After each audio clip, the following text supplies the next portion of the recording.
Ada dua macam orang di dalam melakukan sesuatu atau menghadapi kejadian-kejadian dalam hidupnya. Ada yang menganggap bahwa segala sesuatu harus serba direncanakan, harus ada planning, sesuatu yang tidak boleh terjadi secara tiba-tiba, semua harus dirancangkan. Tetapi ada orang berikutnya yang menganggap hidup ini harusnya mengalir saja. Ngeflow istilahnya. Biar saja, whatever will be, apapun yang terjadi, terjadilah. Dan orang yang kedua ini biasanya memang menganggap bahwa segala sesuatu yang terjadi itu adalah faktor kebetulan. Sesuatu yang secara tidak sengaja, tidak direncanakan, tiba-tiba terjadi dan dianggap sebagai sebuah kebetulan. Bahkan menganggap segala sesuatu itu adalah kebetulan. Kita sering mendengar mungkin ungkapan orang yang mengatakan, kok ya kebetulan ya kamu datang ke rumah saya. Padahal sebenarnya banyak memang hal-hal tertentu yang di luar rencana tiba-tiba terjadi. Tapi bagaimana pandangan iman percaya kita kepada Tuhan? Bagaimana kitab suci memandang tentang faktor kebetulan?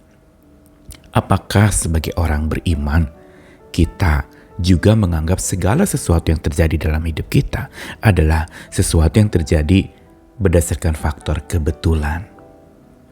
Sesungguhnya tidak, karena Tuhan kita yang kita percayai adalah Tuhan yang berencana, Tuhan yang punya rancangan-rancangan sejahtera, Tuhan yang mengatur jalan hidup kita. Bukankah lagunya dikatakan tiap langkahku diatur oleh Tuhan?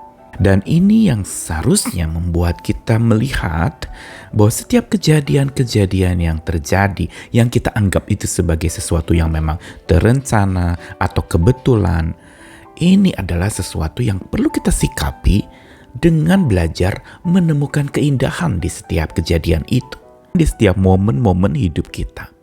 Sehingga itu tidak berlalu begitu saja, tetapi semua ada dalam rangkaian. Tuhan punya maksud dan tujuan, Tuhan punya rencana buat setiap kita. Untuk itu kita perlu belajar untuk temukan keindahan di setiap momen dan kejadian.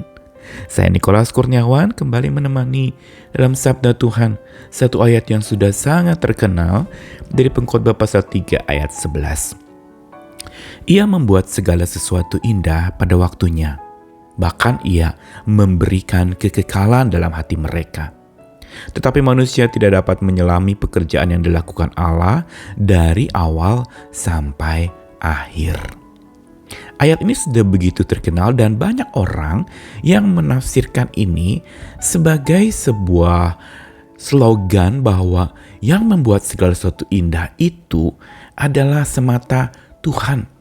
Kita hanya diam saja dan menunggu saja. Kalau kita mau jeli dan memperhatikan ayat ini, sebenarnya kita perlu lebih hati-hati menafsirkannya. Karena dikatakan bahwa Tuhan memang betul Tuhan membuat segala sesuatu indah pada waktunya. Pertanyaannya waktunya itu nyanya mengacu kepada apa atau kepada siapa? Banyakan penafsir justru menganggap bahwa Tuhan membuat segala sesuatu indah pada tiap waktu yang bergulir, berjalan, tiap momen yang dialami oleh setiap orang. Tuhanlah yang membuat itu menjadi indah.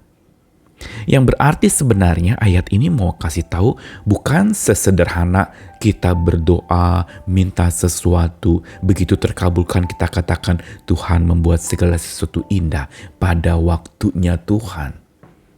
Padahal sebenarnya kalau kita lihat ayat 1-10 Pengkhotbah pasal 3 itu bicara tentang waktu-waktu hidup manusia. Ada waktu untuk lahir, waktu untuk mati, waktu menanam, waktu untuk mencabut yang ditanam, waktu untuk membunuh, waktu menyembuhkan. Dan terus itu secara bergulir ayat 1, ayat 2, mulai ayat 2 itu sampai ayat 10. Semua berbicara tentang waktu-waktu hidup manusia. Kejadian-kejadian yang dialami oleh manusia, baik itu dianggap sebagai sebuah kebetulan atau memang direncanakan. Ayat 11 dikatakan bahwa Tuhan membuat segala sesuatu indah pada waktunya yang Sebaiknya ditafsirkan bukan sebagai sebuah final dari waktu yang kita nantikan dan terjadi sesuai maunya kita dan kita katakan itu waktunya Tuhan. Belum tentu. Tetapi justru dikatakan Ia membuat segala sesuatu indah pada waktunya. Berarti Tuhanlah yang memampukan kita untuk bisa menemukan keindahan-keindahan dari setiap momen-momen hidup kita. Baik momen pada saat lahir, pada saat ada yang meninggal, pada saat menanam, saat mencabut yang ditanam, saat menangis, saat tertawa, saat meratap, saat menari. Yang berarti bahwa setiap momen-momen itu, setiap kejadian-kejadian itu yang kita tafsirkan sebagai sesuatu yang menyenangkan atau menyedihkan, itu semua mata iman kita harusnya melihat ada keindahan di baliknya. Di balik setiap peristiwa yang menyedihkan ada keindahan Tuhan. Ini yang membuat kita memandang segala sesuatu yang terjadi, baik atau buruk itu, dinilai menyenangkan atau menyedihkan itu, kita menemukan ada Tuhan di baliknya. Tidak ada yang terjadi secara kebetulan. Tuhan berdaulat.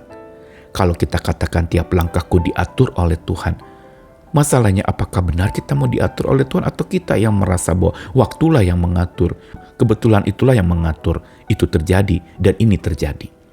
Kalau kita punya iman dan percaya kepada Tuhan, maka kita akan mampu menemukan keindahan di setiap kejadian.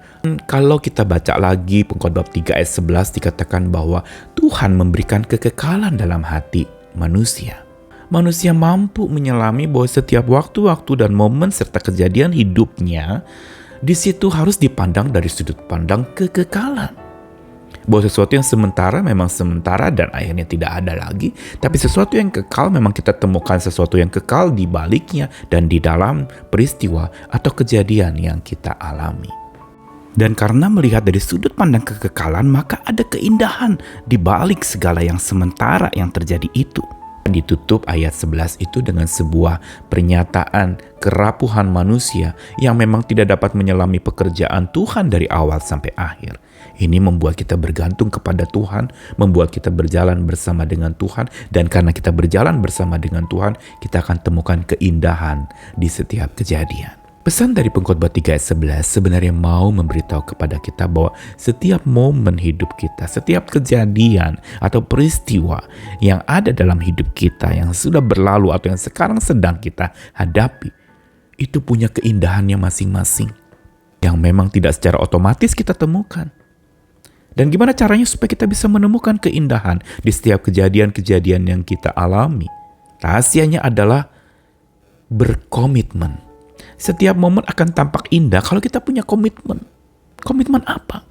Komitmen selalu mengindahkan Tuhan. Bahwa ada tangan Tuhan yang ikut campur, yang betul-betul turun tangan, yang betul-betul intervensi di dalam kehidupan yang kita alami. Peristiwa yang kita hadapi, kejadian yang kita lalui. Ada tangan Tuhan. Dan kalau kita mengindahkan ada Tuhan yang kekal itu, yang menyertai kita, sebenarnya kita bisa tenang dan aman, nyaman bahkan. Termasuk hal-hal buruk yang kita tidak duga terjadi, mungkin kejutan, mungkin penyakit tiba-tiba yang melanda kita, atau duka cita, atau pasangan kita sedang sakit yang terminal, yang begitu mematikan dan sangat-sangat mengkhawatirkan hati kita. Mari datang dan indahkan Tuhan, bertanya Tuhan apa maksudnya di balik ini. Mampukan saya melihat apa yang Tuhan ingin nyatakan lewat peristiwa ini. Tolong saya bisa menemukan keindahan di balik kejadian yang tidak bisa saya terima ini, yang masih berat untuk saya pahami ini. Dan yang kedua, kita harus rela dijadikan oleh Tuhan indah. Kita rela dibentuk oleh Tuhan bahwa setiap kejadian-kejadian yang terjadi itu adalah cara tangan Tuhan membentuk kita, menjadikan kita indah lewat peristiwa-peristiwa. Semua peristiwa membentuk kita, maka kita mau tunduk pada pembentukan Tuhan. Sehingga kita tidak disibukkan oleh upaya-upaya untuk menyelesaikan masalah, tapi mau tunduk kepada jalan Tuhan dan berjalan bersama dengan Tuhan untuk didewasakan dan dibentuk lewat kejadian, peristiwa, atau momen itu. Tuhan mengasihi kita, ayo berjuang lagi dan bersamanya kita kuat hadapi apapun juga karena Dia selalu beserta dengan kita di setiap musim kehidupan. Amin.